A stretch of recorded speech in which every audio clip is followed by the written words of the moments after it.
2500 రూపాయలు తులం బంగారం హామీలకు మంగళం పాడిన కాంగ్రెస్ ప్రభుత్వం శాసనమండలి సాక్షిగా మహిళలకు చెప్పిన 2500 రూపాయలు తులం బంగారం హామీలను అమలు చేయలేమని చెప్పేసిన మంత్రి పొన్నం ప్రభాకర్. ఇప్పుడు ఎన్నికల సందర్భంలో ఇప్పుడున్నటువంటి ప్రభుత్వ పెద్దలందరూ కూడా కలిసి ₹1,00,000 సరిపోదు, దాంతోపాటు ఒక తులం బంగారం కూడా కలిపి మీకు ఇస్తాం కళ్యాణ లక్ష్మి పథకం కింద అని చెప్పారు అధ్యక్ష.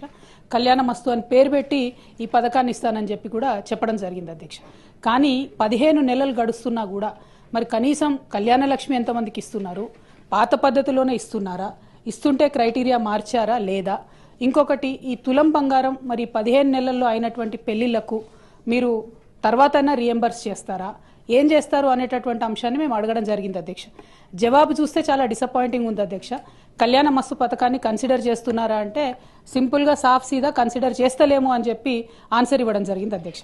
అంటే మీరు ఎన్నికల ముందు మహిళలకు తులం బంగారం ఇస్తామని చెప్పి మభ్యపెట్టినామని చెప్పి వాళ్ళ కౌన్సిల్లో ఇచ్చినటువంటి సమాధానం వల్ల ప్రభుత్వం మళ్ళొకసారి నిరూపించుకుందని చెప్పి మేము భావిస్తూ ఉన్నాం అధ్యక్ష. మరి ఇట్లాంటప్పుడు మీరు ఇక మిగతా హామీలను మహిళలకు ఇచ్చినటువంటివి అది 2500 కావచ్చు, ఇంకోటి కావచ్చు, వాటి పట్ల కూడా మరి కనీసం ఏం ఫోకస్ చేస్తలేరా, ఆ విషయాన్ని కూడా ప్రభుత్వం దయచేసి చెప్పవలసిందిగా నేను డిమాండ్ చేస్తున్నా అధ్యక్ష.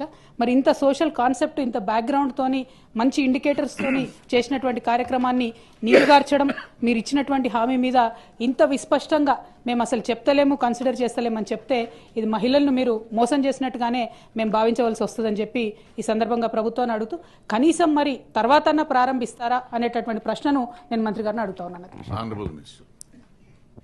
సార్, గౌరవ సభ్యురాలు అడిగినటువంటి ప్రశ్నకు ఏ లేదండి, బి ఆ ప్రశ్న ఉత్పన్నం కాదు, సి ఆ ప్రశ్న ఉత్పన్నం కాదండి.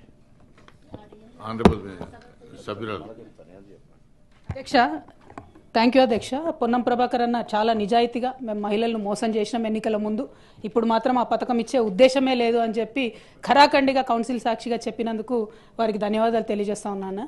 కానీ ఈ రాష్ట్రంలో మహిళలు దాదాపుగా 51% పైచిలకు ఉన్నారన్న.